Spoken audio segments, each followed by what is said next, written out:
Smells a little garbagey. It was just rotten in a bag for a few days. How would you smell, you know? Hey guys, today It's Alive, we're gonna be doing a really fun summer recipe from my book that's coming out. It's a fermented watermelon cocktail, a little spicy, sweet, a little hint of salty. Makes for a great non-alcoholic or a little adult beverage cocktail as well. Today we're gonna be making one with a little bit of mezcal. It's coming out in my new book, pre-sale, available now.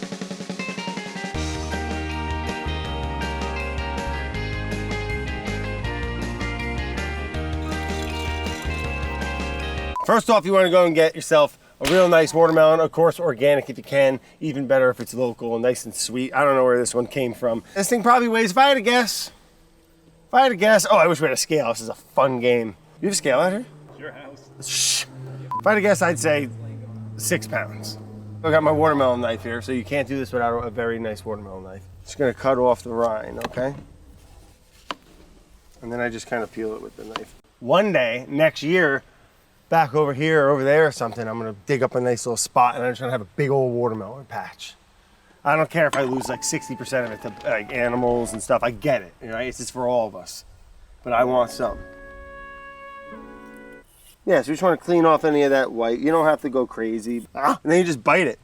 Or go full Gallagher, get yourself a sledgehammer. Oh, we should be doing that. Gallagher's brother looks just like him. And he went out on the road. Imitation? I wonder if he was like, maybe he would get drunk and be a dick and everyone's like, man, Gallagher sucks. But it really was like his drunk brother. I have the same problem. You have a drunk brother? No, I have a sister. But she dresses up like me and goes out and does like meet and greets and stuff. It's freaking weird. No, I'm just kidding. She's a sweetheart. So because we're gonna ferment this, you don't have to go chopping up into small pieces. For personal consumption, I would like it a few degrees colder, but for fermentation, it's actually perfect. Because if it's too cold, all it's gonna do is take a little longer to get there. But yeah, this one is seedless. You can even get a seeded one. Sometimes I think they're a little sweeter. That might be in my head or just like luck of the pick. But because this is gonna get fermented and strained out, the remaining solids can get discarded or compost or fed to the chickens.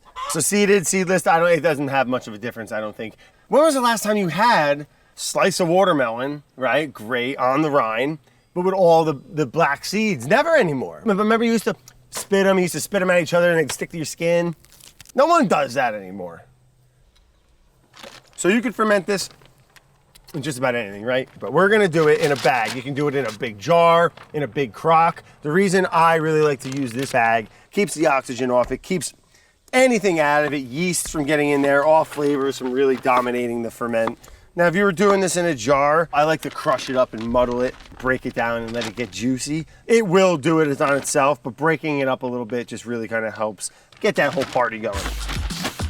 So we're only gonna use half the tomato because this was a big boy and it's all we really need.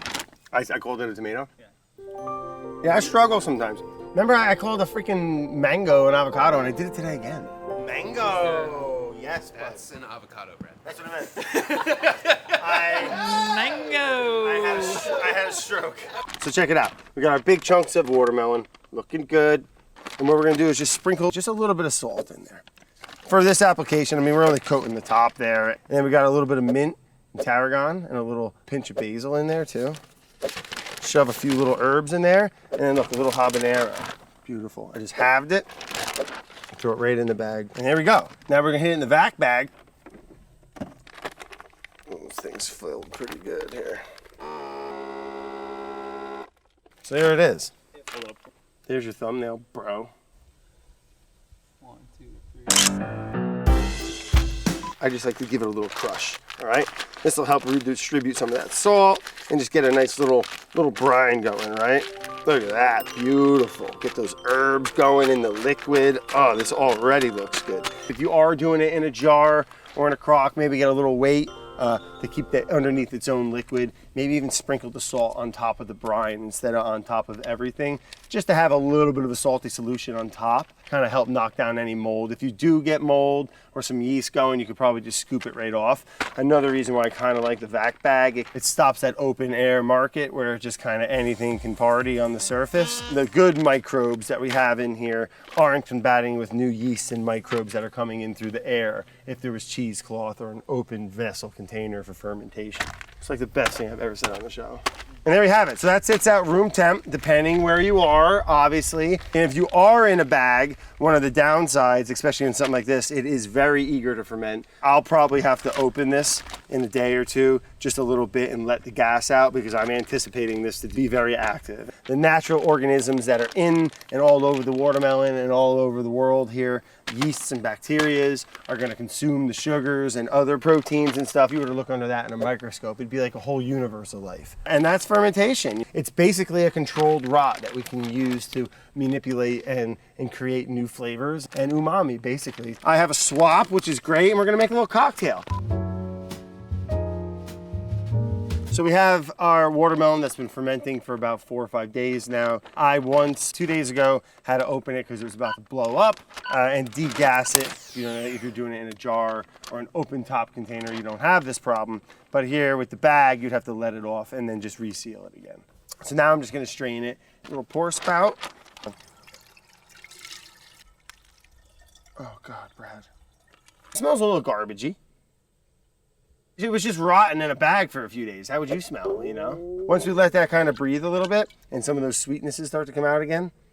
Yep, smells pretty, smells better. Smells like, it's starting to smell a little bit like watermelon, but the color is just incredible. I'm gonna add just a little bit of honey, or if you had sugar or something or whatever you're into. This has been out in the sun, so it's pretty warm. I think it's gonna dissolve quite nicely. Just to bring out the little bit of the sugars in there too, because when you ferment it, the sugars are being consumed as well. And I'm just gonna squeeze juice of 1 lime in there too. Give it a little swirl. Get that honey. Just get that honey moving a little. And that's going to be the fermented watermelon base for the cocktail. Oh, delightful. I think it's like a pineapple or lemon mint or something. We'll put that in there. A little sprig of tarragon. We'll throw that in there. And just another different type of mint. This one is, I don't know which type it is. Almost like a spearmint or a peppermint, one of the two. But it's just like right there, man. It's amazing. And then we'll add some ice. Bunch of the juice. A couple ounces of mezcal here. It's a pretty authentic Mexican mezcal, man. A little shake. Just get that ripping cold. Ripping cold. Oh, that's what I'm talking about. Throw a little more ice in it. If you don't like mezcal, I'm sure vodka or whatever, you know, I'm sure that would work great too. Or a nice rum. How do they do this?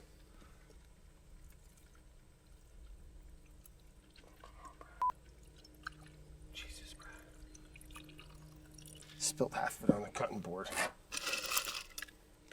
Oh, look at that, huh?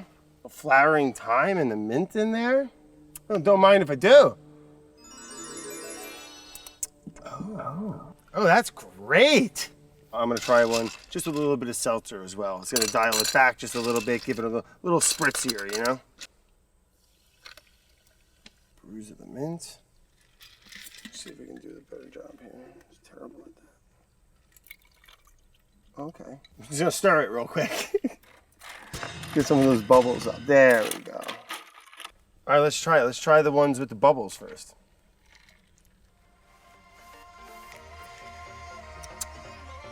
Oh yeah, buddy. Right there on the beach, all right? Ooh, the breeze. Ooh, the breeze is even going. No seagulls, nice. Low tide, not a lot of swell out there, real calm day. Kids are digging a hole. Dad's drinking a fermented watermelon mezcal. Well, I kind of disappeared there for a minute. That's delicious. You know what? This one. Oh, now this one. Oh yeah, that's the sipper. Oh, that's delightful. Because it's not just like, oh, it's sweet, sour, and mezcal or tequila or something, right? It's like, there's also that like salty, weird, funky fermentation umami notes that come through, and you're just like, I'm not sure if I love this yet, and then you're like, but I can't stop drinking it, and then you fall in love, and then it's real love, and it's deep. Oh, I feel like I shouldn't be drinking this by myself. It's that good. Who am I fooling? I can make a whole show about drinking by myself at my house. Pretty good at it. Oh, and it gets a bad rap too, drinking alone. You know, as long as you do it responsibly. I'm not going nowhere. I'm not arguing with no one. I'm not fighting with no one, except myself maybe. You know, and that's on you. You got to deal with that. Oh, this is so good. And it's pleasant, but you do get this like candied, squashy undertone, which is kind of nice. Wow. fermented watermelon with a little mezcal. And again, you can do that without it. Recipe in the book. All right, pre-sale now, you can get it. All right, you can go ahead and order that. It'll show up right up at your house. November 9th is when it's, out. And recipes in there if you weren't paying attention. Thanks for hanging out, guys. Summer Friday, as they used to say. Maybe I should drink alone.